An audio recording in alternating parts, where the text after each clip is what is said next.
Pascal, Dempelsier, Julie Jeffers, Louise Quest. My name is Julie Jeffers. I am the Indian Education for All Specialist with OPI. And today we are working on part 3 of our Thunderous book study. So I'm just going to move quickly into that. We have Jacie Jeffers here, and yes, she is my sister. But she works for Billings Public Schools. She is in her 24th year of teaching at Billings Public Schools. She has been in her current position as an Indigenous Education for All Instructional Coach for 9 years. She holds a BS in Broadfield Social Science and an MS Ed in Curriculum and Instruction. She is also the recipient of the 2020 Teresa Belkamp Advocacy Award for Excellence in Indian Education for All. And of course, she's my sister, so I have to cry. It's all yours, honey. Thank you for that very warm welcome. I will try not to be a ball baby tonight as well. Please make sure that this one is a fun one, so hopefully everything will stay happy and warm tonight. Make sure if you're a BPS that you sign into my Google Doc as well. You don't have to have attended the last 2 sessions to attend this one. So hopefully you're all in the right place. I'm going to do a little bit of review of what the two ladies did in the last 2 sessions. And so I'm going to share my screen here. And the first thing we're going to do, I'm going to, let's share the lesson plan first. So I do have a lesson plan that goes with this, and I'm going to share the web link. So last year, sorry, that's not right. It's published to the web. So I went ahead and published this to the web because I want it to stay in full time. Let me see. Let me go back to my chat box here, Jewel. There we go. So there's the link to the lesson plan. And so last year, Mandy came out to Billings Public Schools and she spent the afternoon with some teachers, and we did some culturally responsive practice work. And then in the afternoon, in the evening, we worked with parents.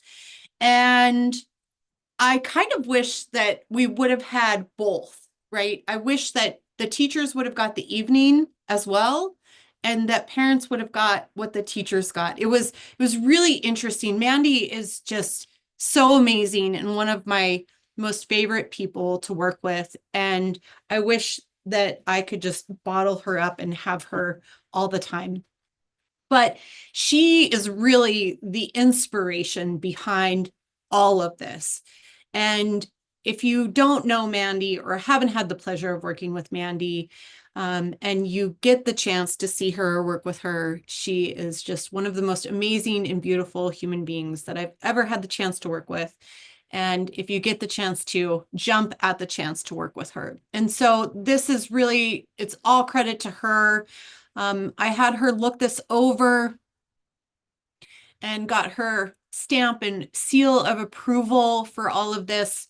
And it was perfect because last week she had talked about some of these things and how we can bring this stuff into our classroom. And so last year when she presented this idea, I thought this is perfect because this is exactly what I want to do. So that kind of sets us up. So what I'm going to do today is I'm going to take you through this just as if I was teaching it to you kind of in the classroom with a little bit of side commentary. Feel free at any time to unmute yourself and ask questions or type in the chat box. I'm actually going to put my chat box over here so that I can see if anybody does ask a question. And so unmute yourself, raise your hand, and Jewel will be looking out too. So Jewel, if you see somebody come up, go ahead and let me know. but this is the title of the lesson. And one of the things I really like to think about in Indian Education for All is that it's about exploring all of our identities. And sometimes when I do a lesson with people, they'll say, that's a Indian Education for All lesson. And I'll say, yeah, it's about uncovering all of our identities. It's about uncovering everybody's culture, because if we're only looking at Indigenous culture, then how are we going to connect all of our humanities? And so I think it's really important that we look at everybody's culture. And so I'm going to run you through a little bit on how we can kind of do that today through Thunderous, which is an amazing book. If you have not read it, if you are in Billings Public Schools, I will get you a copy. We have tons of copies. I love giving out copies. I did submit it for 6th grade novel approval. You can read excerpts of it in your class. I don't necessarily like it as a read aloud in your class, because it kind of takes away from the integrity of it. But it's not that you couldn't. I just don't know if it's going to serve the purpose that the novel has, with it being a graphic novel. But with that being said, I think it can serve a lot of different purposes in the classroom. We're putting it in 6th grade, and so that's where it's going to be. And it'll serve the purpose there for now. So it is a graphic novel. And before we start, so this is something that we're going to add to all of our lesson plans from here out, is something called positioning and acknowledging. And so this is something that gets brought up a lot. And I think it's important for teachers to acknowledge where they're receiving their information from. And it's important to position yourself as the receiver of that knowledge and where you have received that knowledge from. And this kind of takes away from any of that challenge that you might get from people in your audience of where you're getting this information from. I've done this in a lot of different ways, and you'll see on the lesson plan that I've included Callie and Carolyn both. And that might be something that you want to include as well. And then the acknowledgement of the Apsalika people and this land that they reserved for themselves in the signing of the Treaty of Fort Laramie of 1851. This acknowledgement demonstrates our ongoing commitment to truth and reconciliation to the Apsalika in learning their language, history, and culture and traditions to create a brighter future for all of our children in Billings Public Schools. And then the tribal consultation that Mandy provided for us, and then the illustrator, Natalie, who is not Indigenous, but contributed heavily with this novel for Mandy. And that I think it's really important to put the tribal consultation up first and foremost, and this will also help you in your journey anytime you're presenting Indigenous information. So positioning, acknowledging, and then putting your tribal consultation. And I put some things on here about who Mandy is, where she's from, that she helped consult on this lesson plan. And then obviously her quote, which is one of my favorite, one of the most important things for me is that young people see a contemporary Native story and they think Native people are still here in our communities and are contributing. And I think that goes along with essential understanding 3, Native people are alive and thriving throughout Montana. And so one of the things that you might not know about Mandy is that she was also a poet laureate in Montana. And so I'm going to let her speak for herself a little bit. And one of the things that I'd like you to do today is we're going to write into the lesson, and she's going to talk a little bit, and she is going to read to you. And what I'd like you to do is write down some words and phrases that stand out to you. And then we're going to do something with those words and phrases. So you're going to try for 10 things that Mandy talks about in this video. So she's going to read to you, and you're going to try to write down 10 things. Phrases, words, anything that she says that stands out to you. So 10 things. We're going to try for 10 things that stand out to you.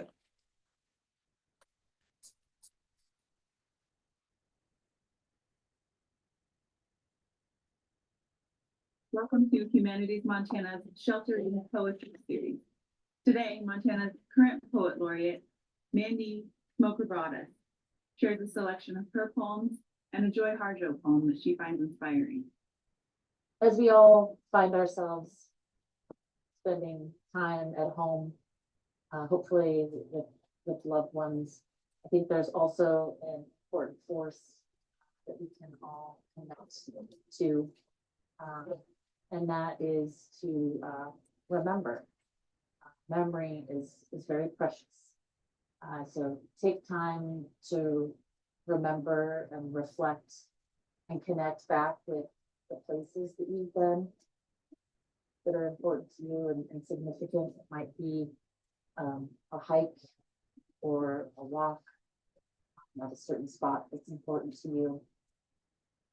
Remember the people you know and you love, the people that you cherish, probably occasionally the people that you miss right now.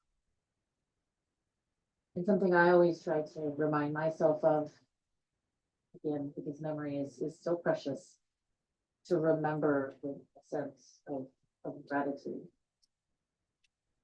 Right now, remember movement, the ability to go outside of your house, to travel from place to place, or to just sit quietly in a park or to a friend at dinner. Remember relationships too. How important and valuable they are. Remember connections, again, to people, to places. Remember with gratitude, affection, as we spend more and more time alone. And also something that's always been an important value to me in my culture and in my family is to remember community.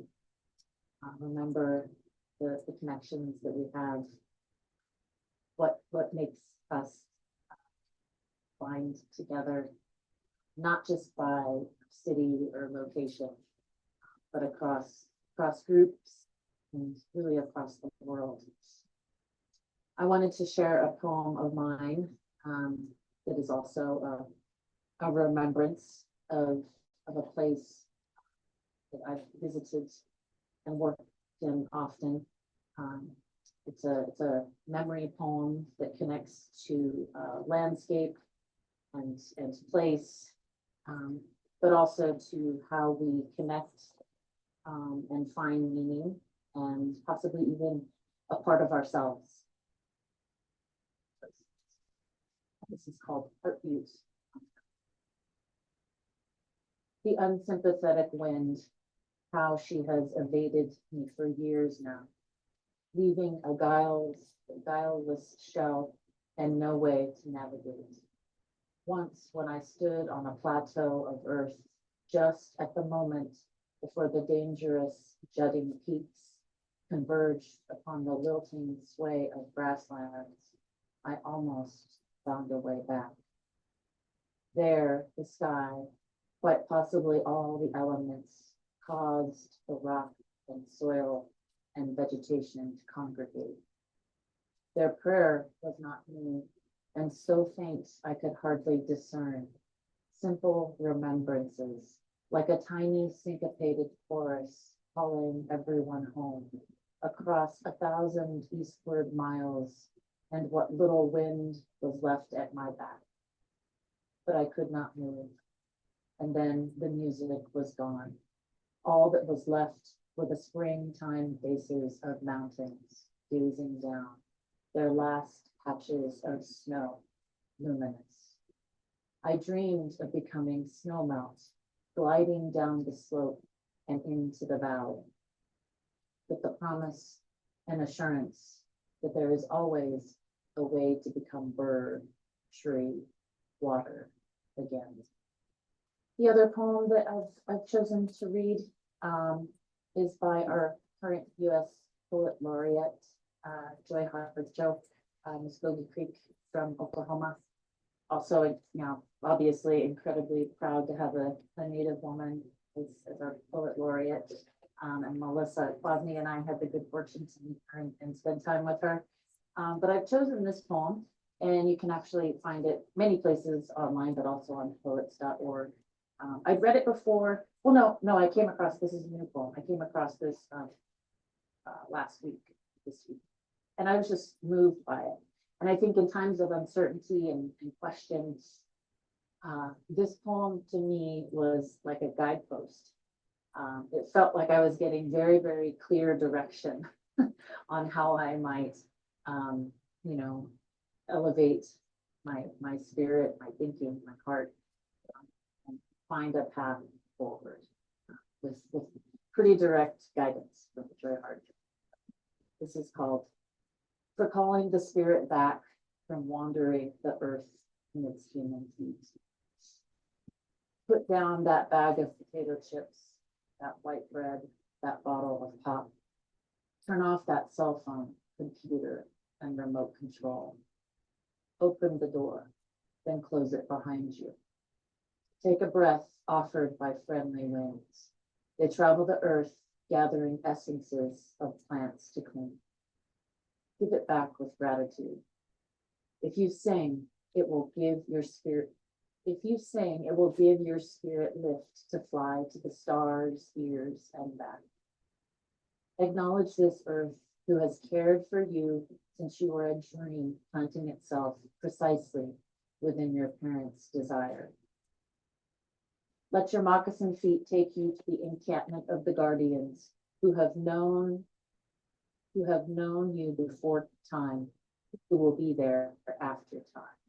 They sit before the fire that has been there without time. Let the earth stabilize your post-colonial insecure jitters. Be respectful of the small insects, birds, and animals, and animal people who accompany you. Ask their forgiveness for the harm we humans have brought down upon them. Don't worry. The heart knows the way through. There may be high rises, interstates, checkpoints, armed soldiers, massacres, wars, and those who will despise you because they despise themselves. The journey might take you a few hours, a day, a year, a few years, 100, 1,000, or even more. Watch your mind. Without training, it might run away and leave your heart to the immense human feet set by the thieves of time. Do not hold regrets. When you find your way to the circle, the fire kept burning by the keepers of your soul, you will be welcomed. You must clean yourself with cedar, sage, or other healing plants. Cut the ties you have to failure and shame. Let go of the pain you are holding in your mind, your shoulders, your heart, all the way to your feet. Let go of the pain of your ancestors to make way for those who are heading in our direction. Ask for forgiveness. Call upon the help of those who love you. These helpers take many forms: animal, element, bird, angel, saint, stone, or ancestor. Call your spirit back.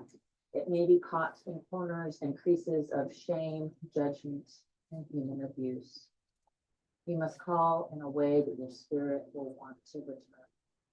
Speak to it as if you would to a beloved child. Welcome your spirit back from its wandering. It may return in pieces and tatters. Gather them together. They will be happy to be found after being lost for so long. Your spirit will need to sleep a while after it is bathed and given clothes. Now you can have a party. Invite everyone you know who loves and supports you. Keep room for those who have no place else to go. Make a giveaway. And remember, keep the speeches short. Then you must do this. Help the next person find their way through the dark. Okay, so first thing we're going to do, first writing strategy, is take a line for a walk. So we're going to take about 5 minutes And you're going to take one of those lines. And there's no right or wrong way to do this. You can do it as a stream of consciousness.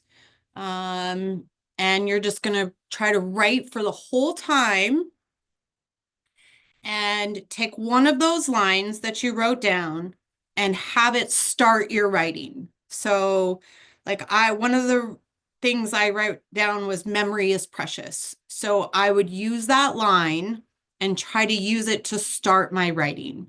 And so we're going to take about 5 minutes and take that line, one of those lines, and try to use it to start your writing. If you get stuck, take another line for a walk and try to just write for 5 minutes. So it's 4:25 right now. We're going to try to write till 4:30. Okay, so go ahead and start and just try to write for 5 minutes with one of those lines. Take a line for a walk.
Left.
you can find a way to wrap up your writing.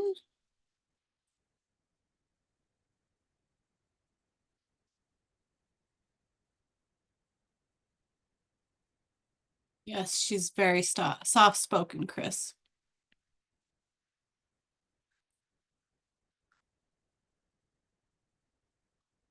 Sometimes what helps kids with this too is to draw during this time too. I forgot to mention that. Sometimes it helps to draw, especially with poems like that. So at this time, what we would do if we were in the classroom is we would share in small group because that kind of breaks down the intimidation. I'm going to stop sharing my screen for a second here. And we would share in small groups, and then we would share whole group. Does anybody want to share their writing with the group? Can people unmute themselves, Julie, on their own? Okay. So does anybody want to share? I'm definitely going to share. So, Julie, are you going to share? I know you wrote something. We are writers. And I know you found I was something. hoping Matt Bell would share for me. Ooh. Just kidding, Matt. I put you on the spot last week, so I won't do that. Could you say that again? I was a little preoccupied. I said I We're was gonna make hoping you Matt share. Bell would do it for me this week. But you don't have to. I was putting you on the spot, so I'm just giving you a hard time.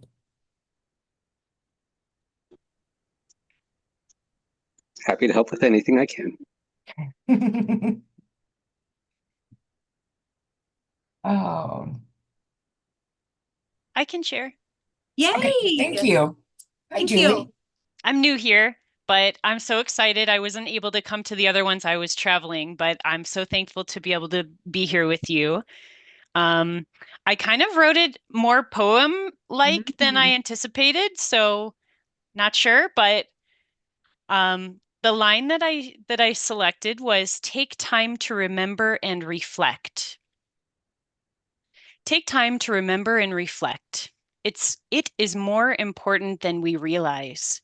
We all have knowledge to gain and self-acceptance to cultivate. You're doing the best you can. When you take time to remember and reflect, you open yourself up to the healing that emerges in the reflection process. Learning comes in many forms. Not all are what we call, quote, pleasant, but all are necessary for our growth and progress. Reflection is the key to understanding the process, seeing from the human view, making time to remember how strong and important you are, and how much you contribute to this world. Remember your ancestors, your roots, your culture, your grateful heart. You've got you've got the time for you. Take time to remember and reflect. Oh, thank you, Julie.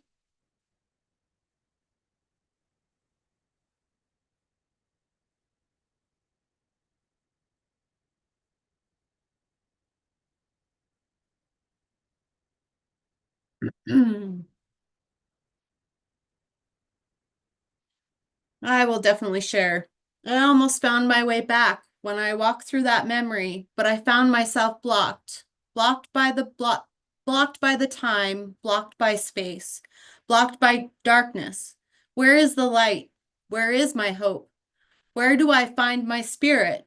I ask for forgiveness for those I have harmed, for my sharp tongue and my spiteful words. The water and snow will guide me. The sun sees my gratitude. The earth warms my feet. The birds hear my heart and my pleas to find my way back. The place that was lost to where I want to be and where we all want to be. I almost found my way back.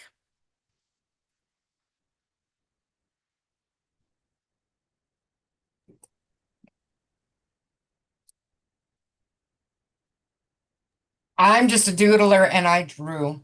Oh, yay! Show us Because your that- drawing. No, I don't think I can because it won't show up on the, I have to change my background.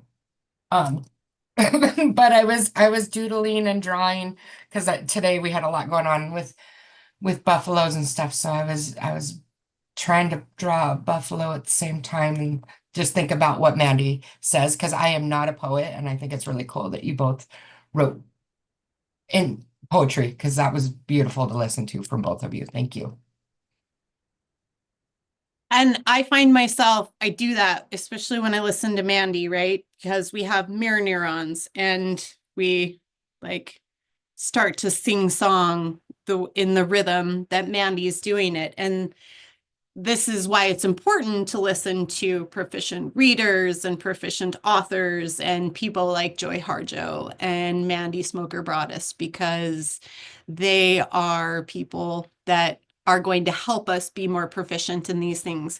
One of the other things that you can do with this writing is you can take your writing and the pieces that you have, don't mind my Dakota 38 notes up here, but you can take the pieces that you have and turn them into a poem. And so you have all of these writing that you have, and then you can rearrange them and have kids turn them into a poem. And a lot of those things were about place. And so you can, I thought somebody was putting a thing in the chat, was distracting me. So like I have remember and reflect and connect. And so then you can like walk that one out, and then just all sorts of things that you can write from there. And hopefully you were kind of seeing the connections between place and ancestors and culture and the things that Mandy was connecting to. So I'm going to go ahead and share again. So that's one of my strategies for writing and taking line for a walk. You can do that with almost any novel, any kind of text that you're using. I love it for IEFA texts that you're using, because it kind of gives perspective, especially with that. You can really sense some themes in what Mandy's talking about: place and spirit and ancestors and animals. And especially if you are really thinking about her poetry, and then you're starting to dive deep into Thunderous, and then you start to recognize these themes within American Indian spirituality. And so Thunderous, so you would want to introduce this to students. Thunderous explores the powerful bond between the narrator and the animal guide, with themes related to personal growth, cultural heritage, and the relationship between humans and the natural world. Animal connection, identity, and nature within the task. So being upfront with students, letting the students know exactly what we're doing, that these are our targets, this is what we're doing, these are the standards, this is what they're expected to accomplish at the end of the unit. And then we want to connect to their culture. And so when we get down to it, and I would spend time with my students really helping them to understand where they come from, and that, you know, even if they're adopted or they don't have a strong connection to their ancestral culture, because oftentimes, you know, kids will feel kind of like left out. My mom would say, well, what about the Irish? You know, of course, Mom, we love the Irish. And I looked up the Irish for my mom and what animals are in the Irish culture. And the stag is very important for the Irish culture. And they have plants, right? And so there's deep ancestral cultures, but sometimes kids don't have that. But there's lots of culture just in America. And then you have subculture, and then just culture within our own communities, in our own households. And so really helping students understand what culture is can be a task in and of itself. And so I think it's important that you might have to dive into this wherever your students are at. But understanding that as Americans, we absolutely have culture and beautiful culture, and beautiful things, and that's not bad. And our democracy is beautiful and amazing when it works and it does I mean, 4 years is not a long time for a president. That's set up that way for a reason. Our senators and the way things are, the way that they are in 3 judicial branches or 3 separation of powers. And those things are part of our culture or our history, and jazz and bluegrass and rock and roll and those kinds of things. As students grow up, they learn what our culture is.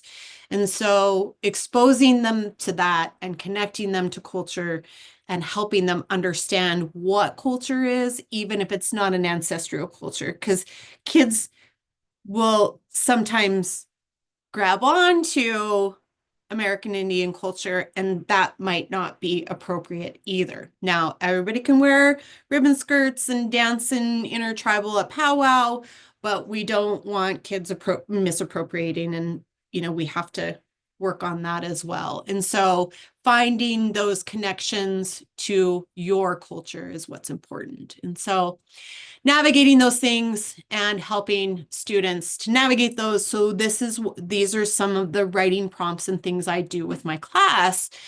And in every class, it didn't matter if I was teaching geography, if I was teaching 5th grade, it didn't matter if I was teaching science, social studies. I always found a way to bring these things in to the classroom to get to know my kids, to make sure that they knew that the protocols about sharing and community and respect and the values that we had in the classroom were going to be honored.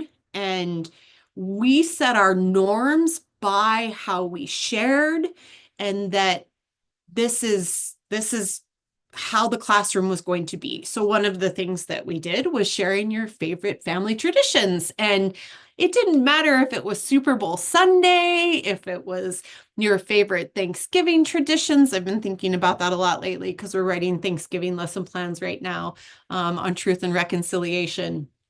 But whatever those family traditions are, sharing them and uncovering your culture and what you do for fun. And there's a couple things that go along with that. You're not only connecting that as whatever your background is, we all have things in common, but that we have differences too. And then that's okay as well.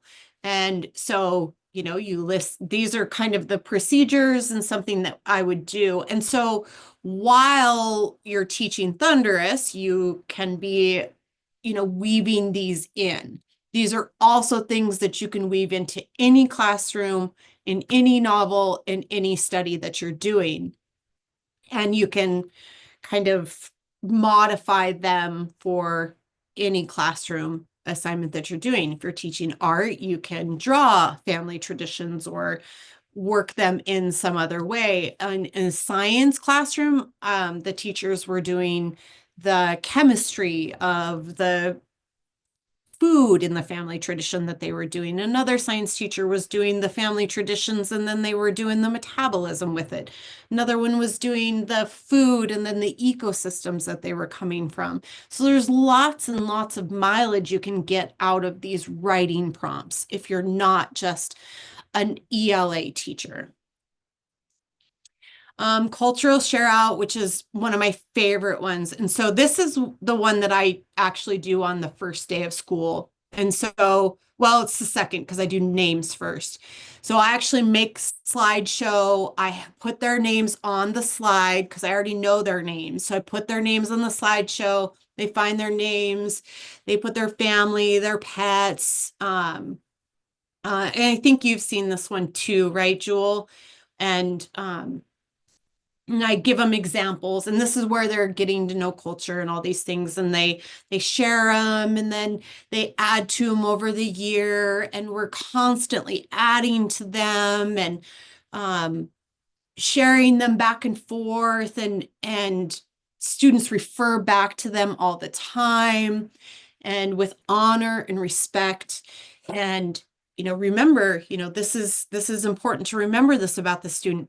I would refer back to them often. It's really, getting to know your students and building relationships with them is about uncovering, see your student, understand your student, and then having them write about it.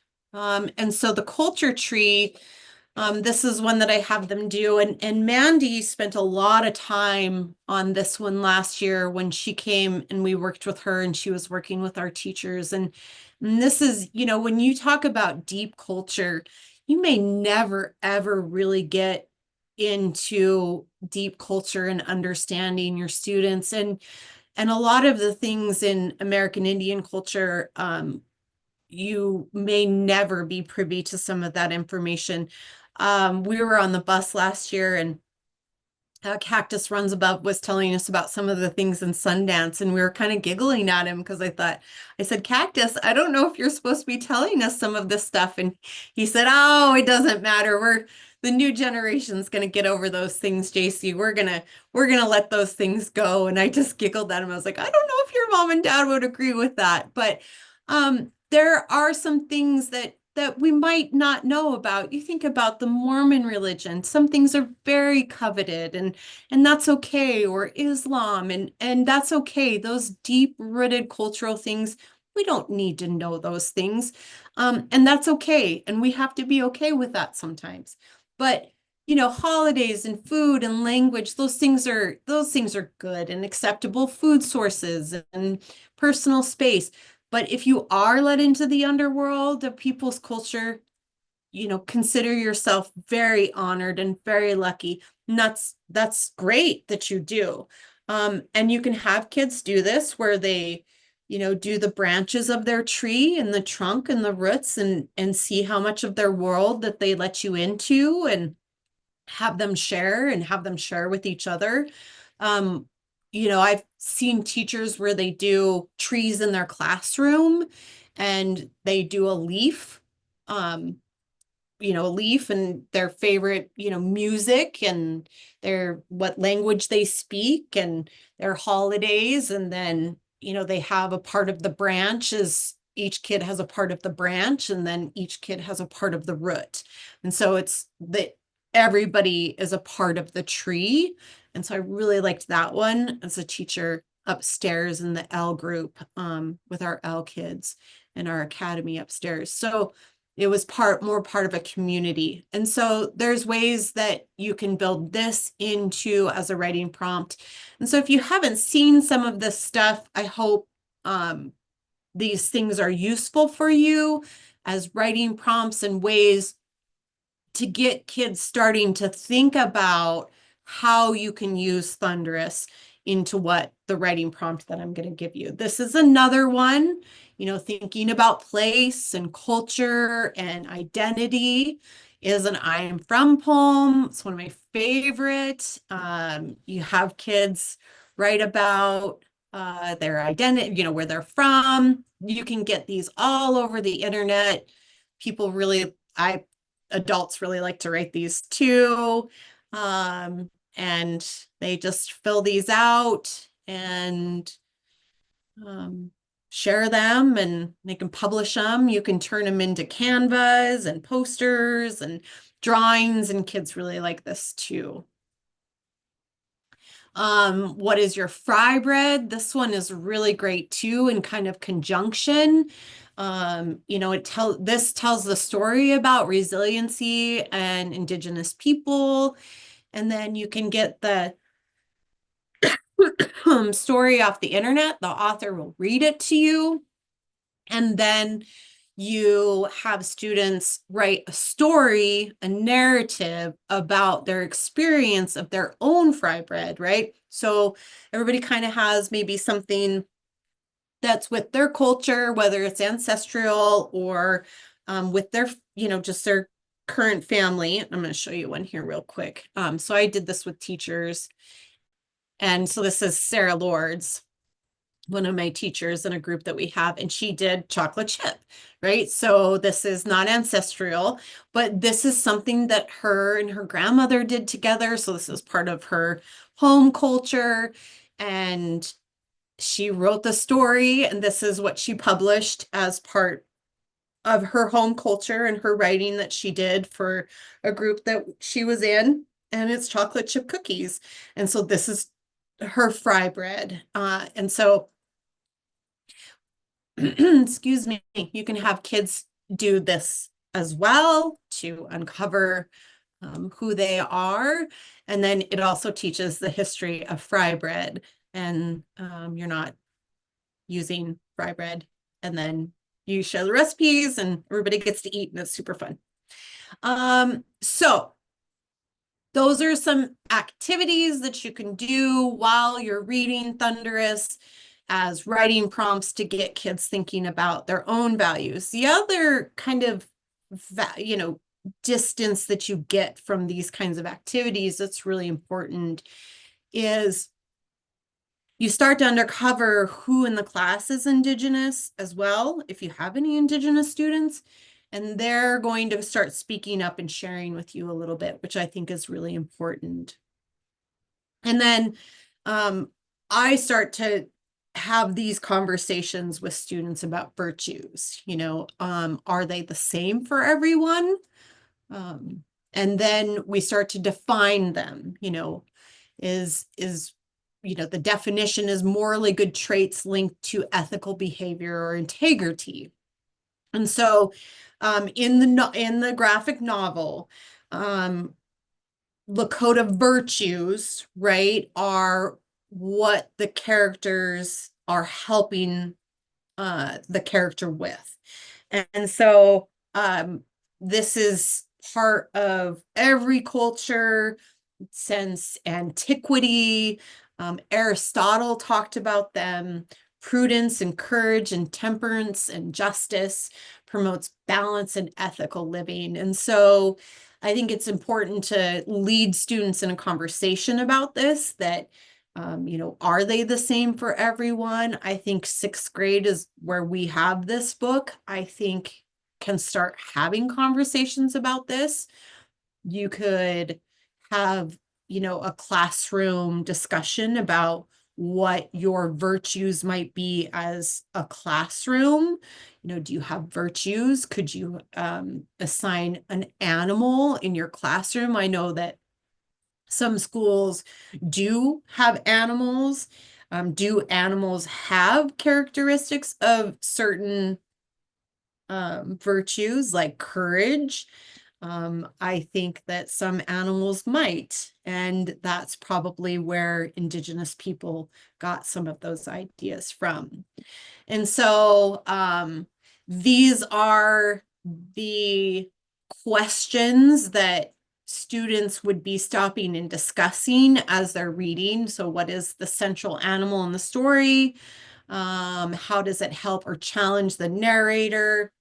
What themes or lessons can we learn from the interactions with the animals and characters? How does the animal symbolize something bigger than itself? Identify 2 or more themes. Discuss how these themes are developed in the text and how the animal characters contribute to the narrator's growth and understanding of these themes. And so if you haven't read the book, and did Mandy talk about this a lot last week? Julie, are you still there? I'm still here. Did she go over Ayana's journey as she's going through? And did she talk last week about, so the character is based on her niece in the novel, and Ayana is kind of naughty and she doesn't want to listen to her grandma, and she's kind of catapulted into the spirit world.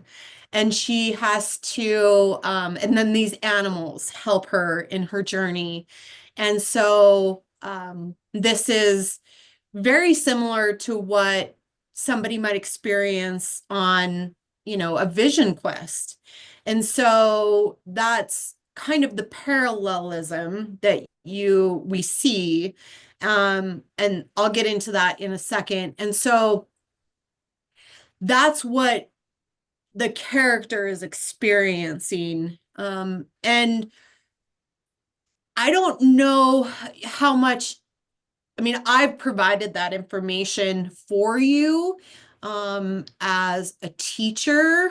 And if you want to get into that more in connecting to the natural world, but this kind of scaffolds a little bit of that for you. Do you kind of see where I'm going with that, Julie, and how much I mean, what was Mandy kind of talking about that with that last week? And she talked a lot about how much, I mean, animals for Indigenous people are guides. And for there's so much. 200 years ago is not a long time ago. And so our great grandfather was born in 1888 in a teepee on the Marias River and died in 1969. Okay, so 1888 in a teepee on the Marias River. Also, at the same time, while the University of Oregon was being established in Eugene, Washington. So it's a huge dichotomy between what was happening in Montana and what is happening in Eugene, Oregon, right? So Montana is being established as it's a territory and being established as a state. So my great grandfather is born in a teepee. And then in 1969, he dies in a hospital in Harlem, Montana, while a man is walking on the moon. And so it's not lost on him as this is happening. And he's telling this story to my cousin Cody. And that isn't very long ago. And so we have people living in North America with an immense connection to the land. And that connection is still in our DNA. And our father, our grandmother, our father still had that connection. And I still feel that connection. And we were raised with that connection. And it's still today. And it's our people still have it today.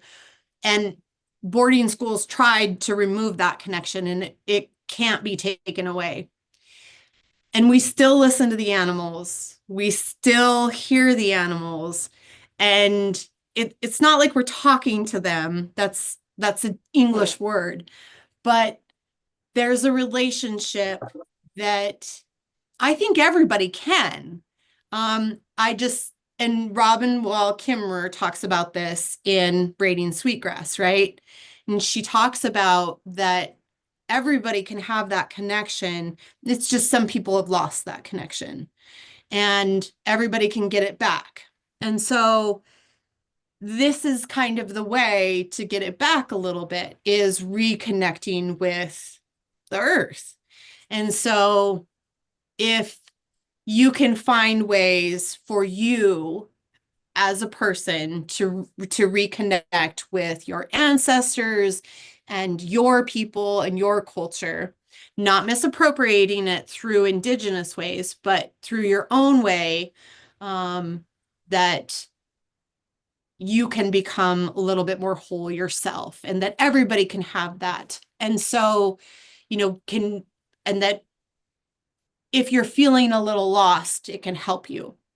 And I guess, and Ayana was lost. She was getting in trouble. And I guess that's what I'm bringing it around to. I don't know if does that make any sense to what, and I guess, and kids in middle school are a little bit lost and they don't know who they are, and they get in trouble and they're naughty. I don't know if any of you people are middle school teachers, but maybe this can help some kids to find a little bit more of who they are and help them in their journey. And maybe they'll be a little less naughty and maybe a little bit more respectful.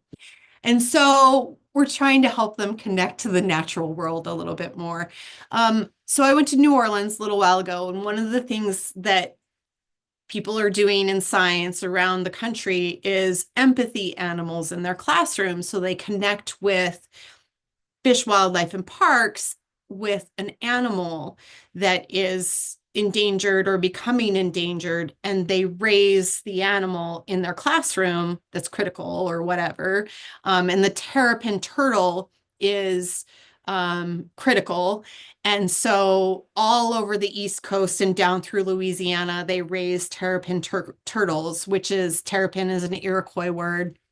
Algonquin, sorry. And so they're raising these terrapin turtles.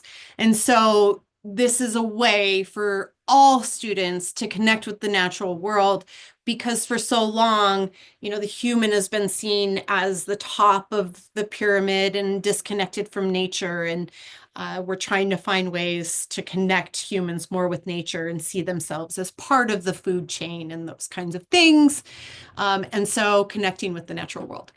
Okay, so how do we do this without misappropriating? And so this is kind of how I approach this. And so that's probably what you've been thinking. Okay, so Jacie, how do I do this without misappropriating, right? So this is kind of my guide. Indigenous people and animals are medicine.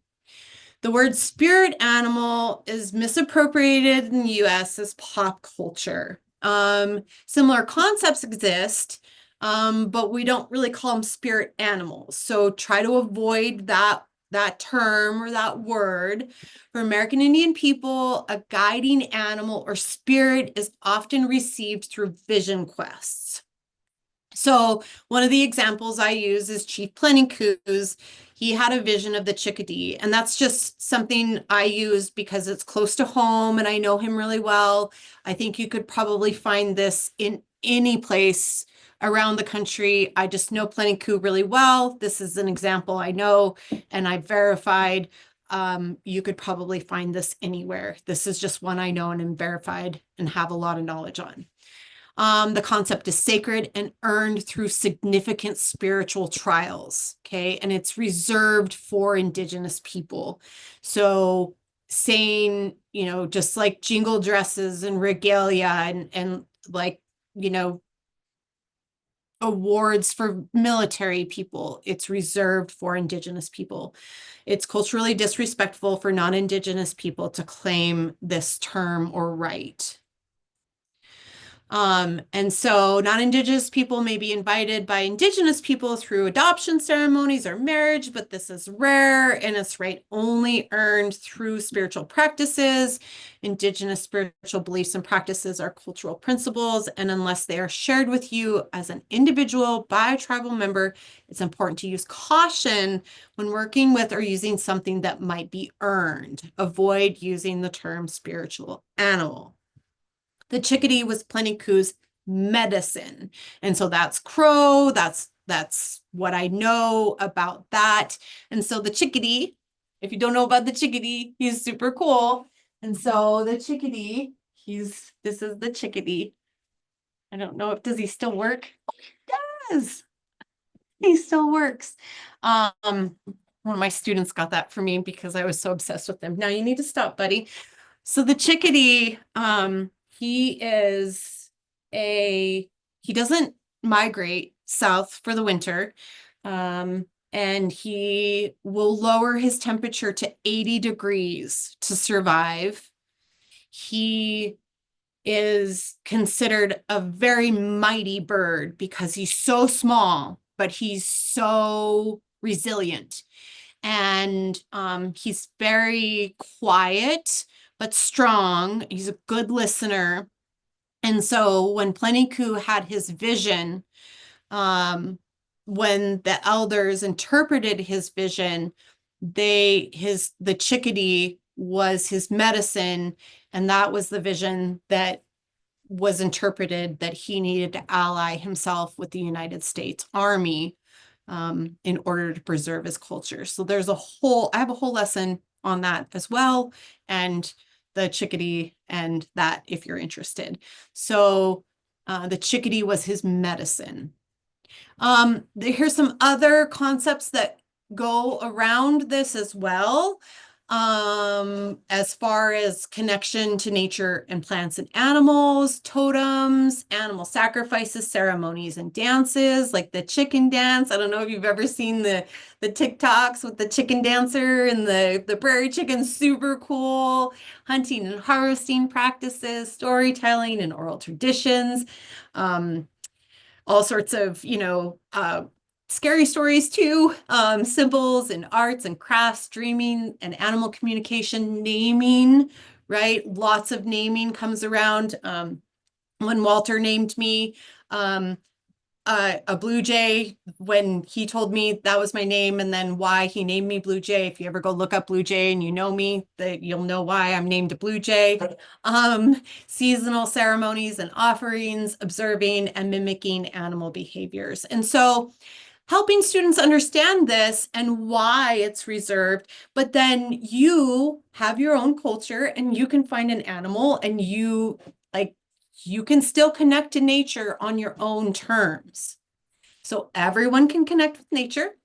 So all cultures have plants and animal stories. Take one of your stories and make, I'm gonna fix that right now. So students can take their own culture and make a metaphor. So these are kind of the options, right? So option 1, research your own culture and find an animal or plant and create a virtue story. So maybe they're Irish and they look up the Irish culture and they create a narrative, right? And so I looked up Irish, there's the stag, and then you have your own story, and then you use the stag or the plant and as a symbol of the virtue, and you just use it as a metaphor in the story, kind of like Mandy did in the story. Would there be a lot of work with this and how the student is going to create this? Absolutely. Do we need to workshop this? Absolutely. Is this going to be a process? Absolutely. Is it going to be super fun? Absolutely. I would love to do this with kids. I think it would be super fun. 6th grade? I don't know. 10th grade? Yeah, I think I could have done this with 10th graders in world history. And I think it would have been a lot of fun for kids to do. And in conjunction with an ELA class. Option 2, find an animal that has significance to you and one of your stories. So I think this is a little bit different, right? So this doesn't have any cultural appropriation. This is just finding an animal, right? And bringing it into the story and creating a virtue. You aren't appropriating this at all. This is just animals and story, right? You're just bringing animals and nature into the story. Anybody can do that. That doesn't have anything to do with that. That's just humans. That's just what we do, right? Grizzly bears are part of that team over there, you know, that one on the other side of the state, the one that Julie likes, right? Bobcats, right? Bobcats. I know grizzly bears take over bobcats, right?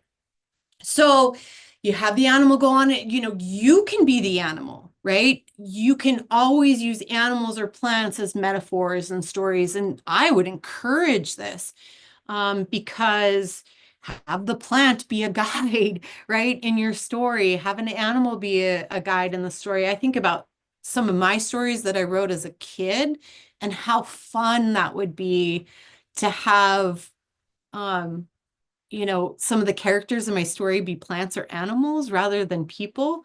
I wish somebody would have suggested that to me. And I think that would have been a lot of fun to do. So option 3, work backwards and research characteristics of plants and animals and find one that has those characteristics and make that the story. Would this be kind of difficult too? Yeah, but I think some kids would really get a lot of value in this too, right? The animal around your story, the animal or plant becomes the symbol of your family or the story. So it's kind of like a crest. And I was kind of thinking of my family and I was like, Tasmanian devil. That would have fit my Julie last. I was like, that totally would have fit our family. And then is like people coming in and out of it and like getting spit out and like out into the world and then coming in and then they get to go out into the world and there'd be, you know, just this adventure of the Tasmanian devil and it would be like a symbol of our family. And because we were always kind of taking people in and what that would look like as a narrative and just, you know, connect. It's about connecting. And we've talked about this with ethnobotany as well, and stories that are connected to plants. And you know about this too, Julie. We've talked a lot about like cranberries or choke cherries and the stories that we have around choke cherries and the amount of mileage that we have around stories that are just related to plants. And Matt, did you have something? Go ahead.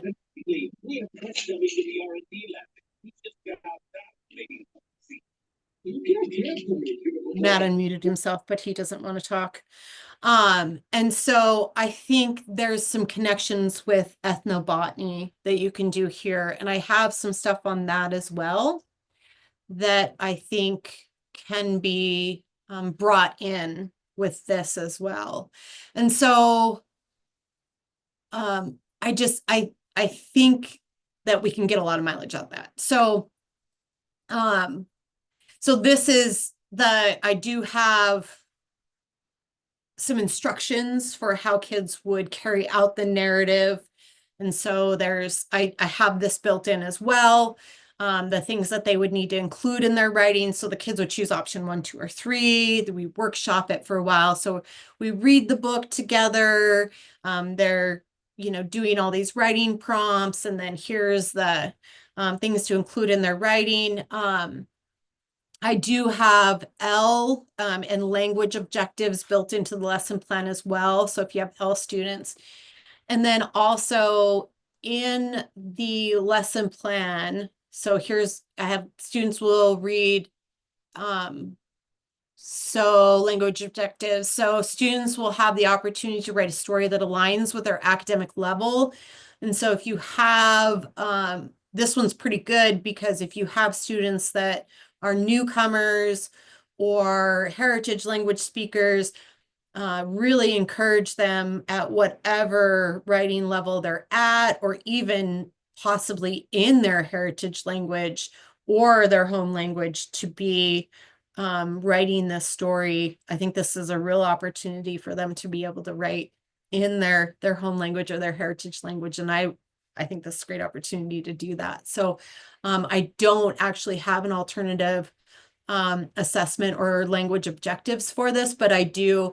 Their personal significance in this heritage project. Students are encouraged to compose their story in their native language and then translate it into English. So I would encourage them, and then to see, to maybe focus on what it looks like from their native language into English and how it translates, because it's going to have so much ownership. And so I think that is important. So then I did include some resources here in the lesson plan that are just a couple other places that have so the animals for other places, just some quick references that I found. So Ojibwe, we have grandfather's teachings. And so super strong connections.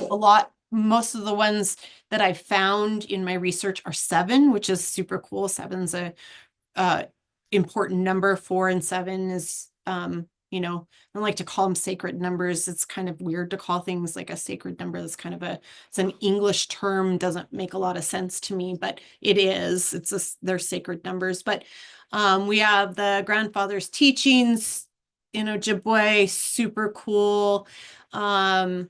And then the Blackfeet Toolkit has stuff in it. Clint said that was right on when I checked out with him. And then I found a bunch of animal writing prompts that would be kind of fun too. And so those were pretty good. I wanted to include those just as kind of a different way to get kids thinking about the natural world and how they can start thinking about. I just thought, man, I never really thought about writing like this when I was a kid, and I love to write. And so writing from an animal's perspective. There was another thing that I was doing in New Orleans that they were doing was having us like write stories from animals' perspectives and in science, which was really very cool. And the Lakota project is very informative and has much more on the Lakota virtues.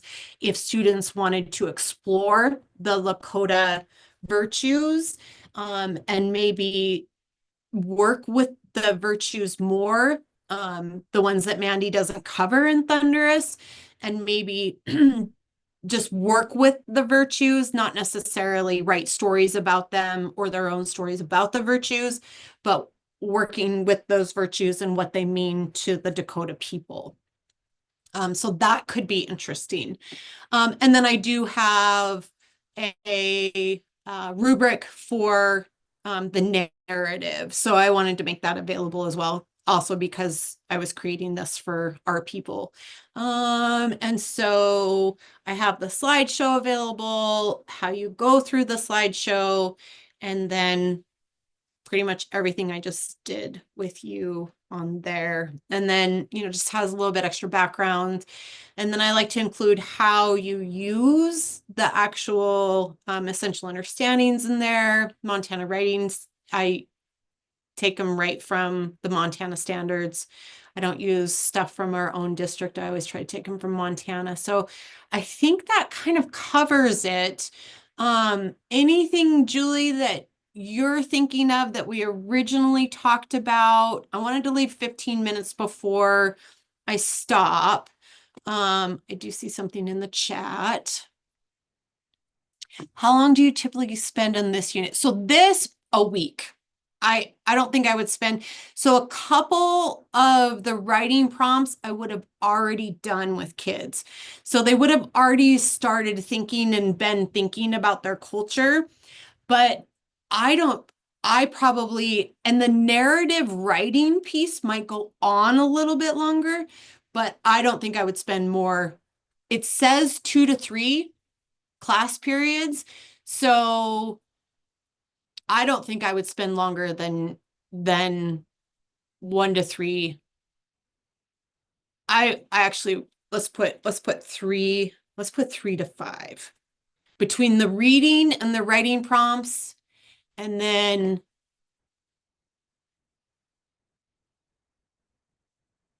yeah, I think with the prompts, and then maybe if you're going to workshop the narrative more, but if you're, because everybody has narratives in there, there's so much of the progression, it just depends on what grade you're in for the narrative.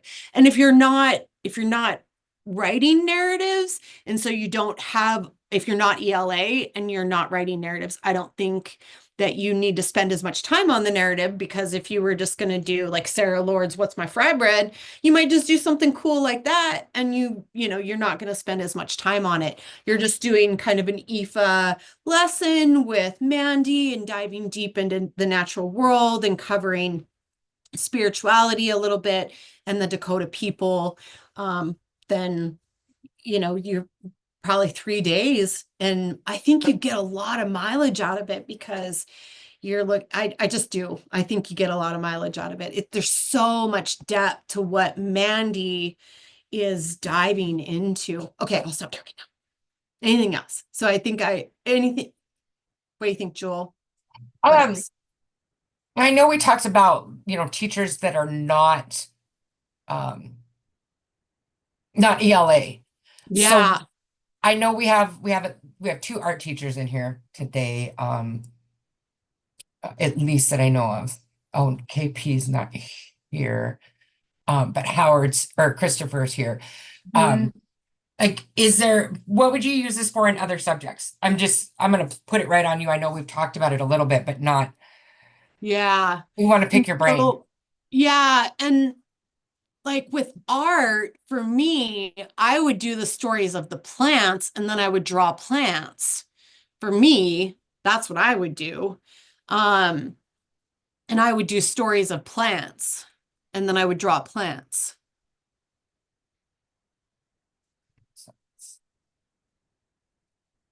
And I would try to connect with plants. I'm trying to think of other things too. What did I just do in art? Just because, actually, let me go back to this one. Food sovereignty.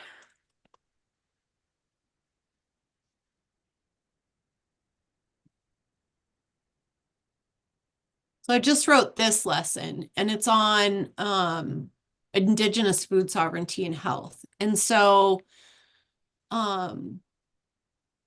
you like go through, and Chris and I can talk about this more.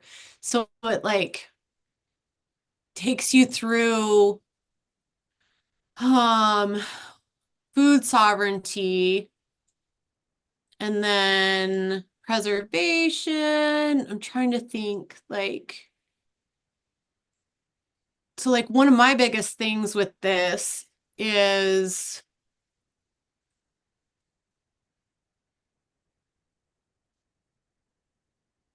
some of this stuff is like native health.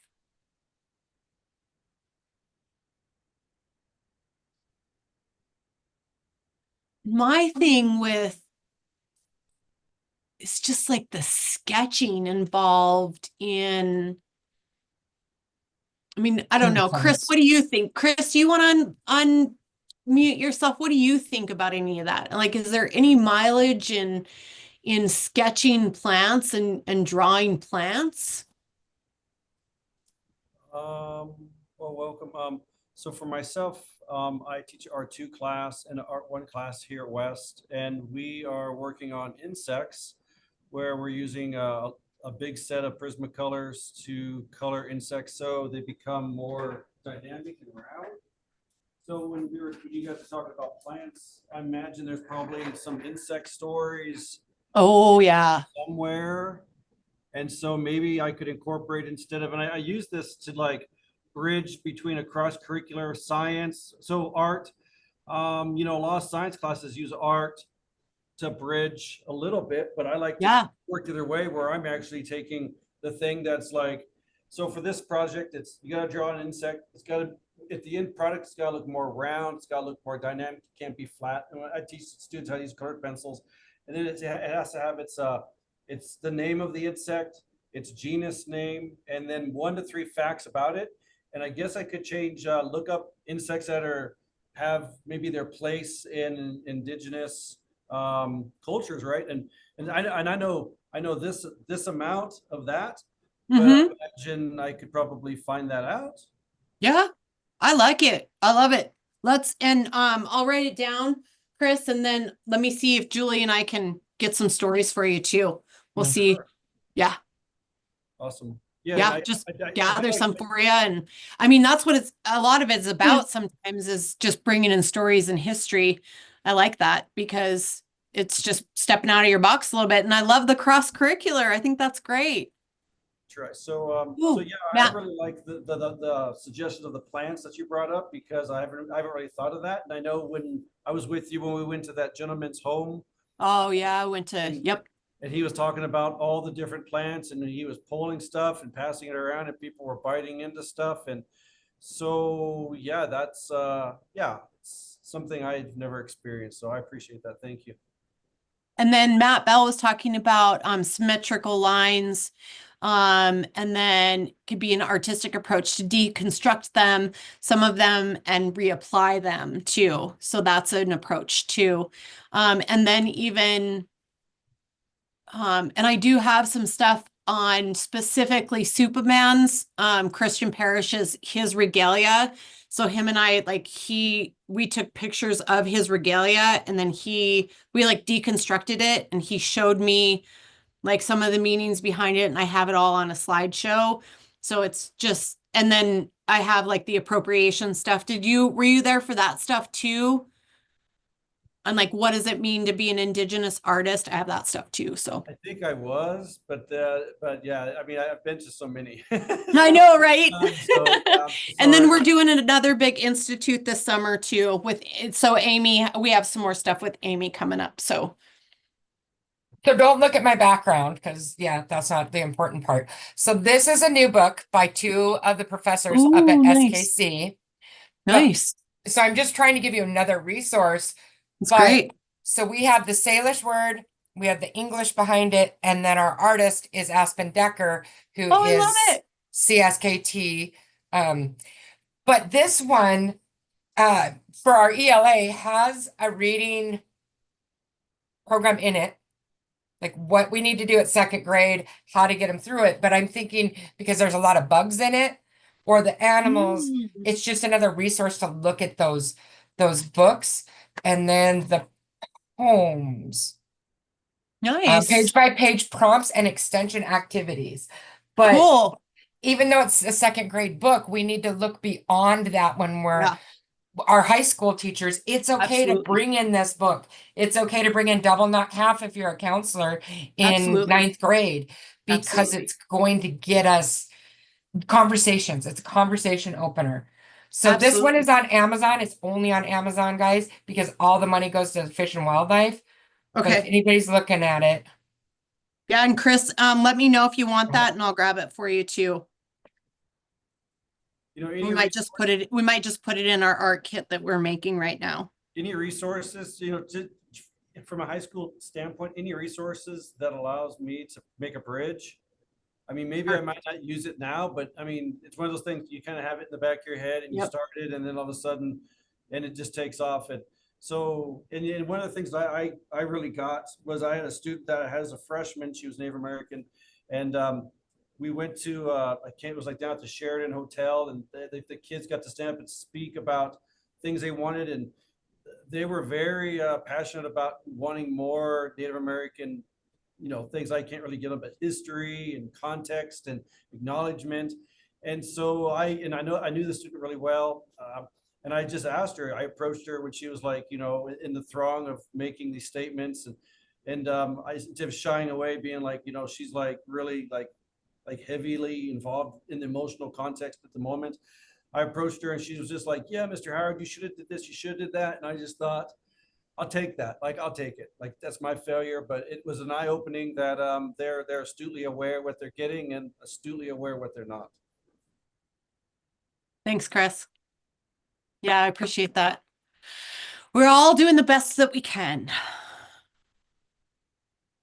there anybody else that would like a couple suggestions for their subject or their Yeah. You guys course? need anything?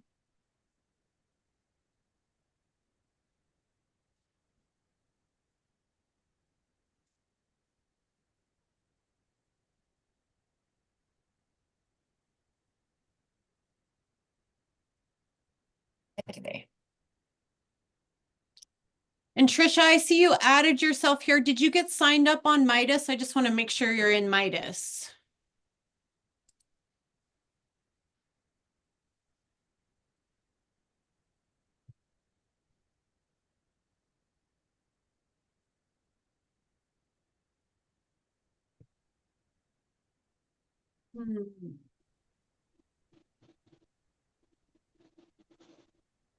Yeah, Jacie, I teach at Riverside. I teach math.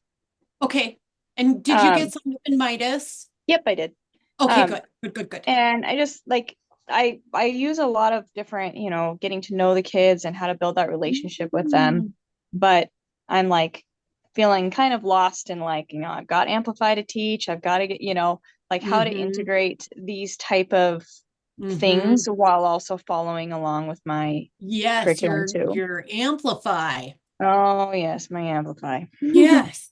And you know, that curriculum does a really good job with community building. And so you're pretty well off. And what we've been trying to do for the most part is I'm trying to find spots to pull a lesson and plug in our IEFA lessons. Because with Amplify, you just have to go through, right? And so we just have not been able to really accomplish that yet. I have one spot in 7th, and that's all I've been able to do because it's been so overwhelming. And so what I've been telling people is just keep doing the best that you can. Keep coming to stuff like this and build your background knowledge the best that you can. If you find places where you're like, hey guys, I know that the teepee has Pythagorean theorem in it. And, you know, if you find places that you know and you've built background knowledge, please do so as much as you can. But it's such a culturally responsive text. in Mhm. community building, I think we're okay for now. And Kim knew that when she picked it out. Just what I can say is we're working on it. Yeah.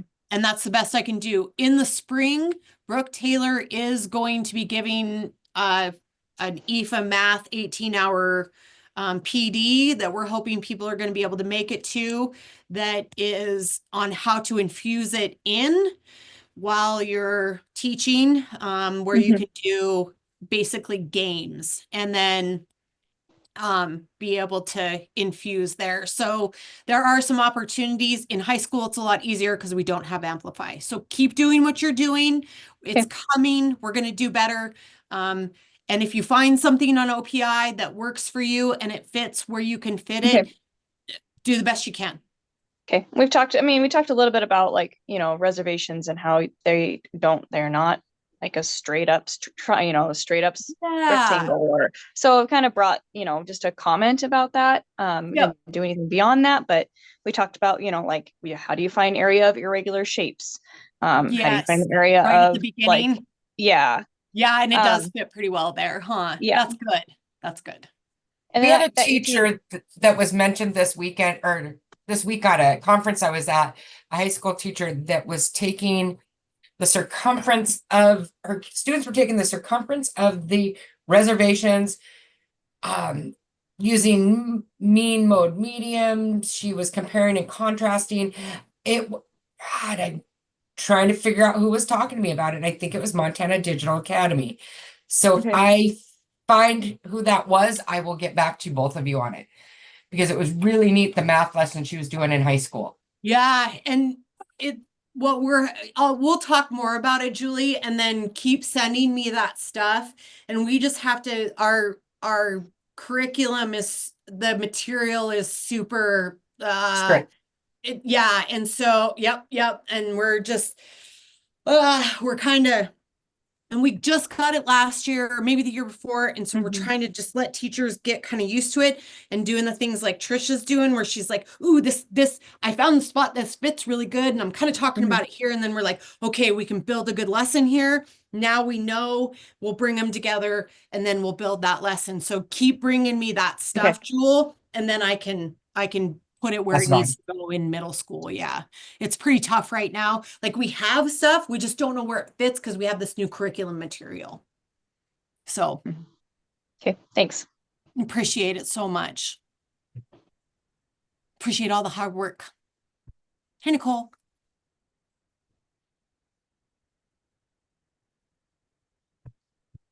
Anything else, guys? I do want to let you get time to fill out your surveys and do all that stuff. I'm gonna put here, I'll put mine in too, guys. So you have mine. So you can start on that if you want to get ahead on that. And then it'll give you the prompt to and I'll send this to you in email as well. So that's mine, and it'll give you the prompt to go on for Step Up, just like my normal ones do. So you'll fill out the top, and then it'll give you a prompt to go on for Step Up. And I'll send it to you in email as well. And Joan Frank put in the OPI one. Yeah, do the OPI one of the one last too. questions on there is, what would you like to see from Yeah, us? There's some great books that were listed in the last 2 weeks. Please keep giving us that information. Braiding Sweetgrass was one. What I'd like to do is move to the shorter version of it, the teenage one. that'd be great, Joel. But what we're looking at is that if Thunderous went really, really well, I'd like to bring back these 3 speakers and a few others for best practices, if that's possible. And then next year, do something each month, like a 2-hour session each month, and make it a 9-month ordeal. I have got Rod Gatula that would love to do his double, not half. I have a gentleman out of North Dakota that makes graphic novels that are not novels, comic books. Coda stuff. Coda, yep. Yes, that stuff is so good, Julie. And he does lesson plans on it. So he does his comic book and then lesson plans. And they're about 5th grade and up. Love Coda. Coda. That stuff is so good. So we what I'd like to do next year, because this is my first, big project, is definitely expand that. And then if anybody's asking about best practices, Mike and I are on it.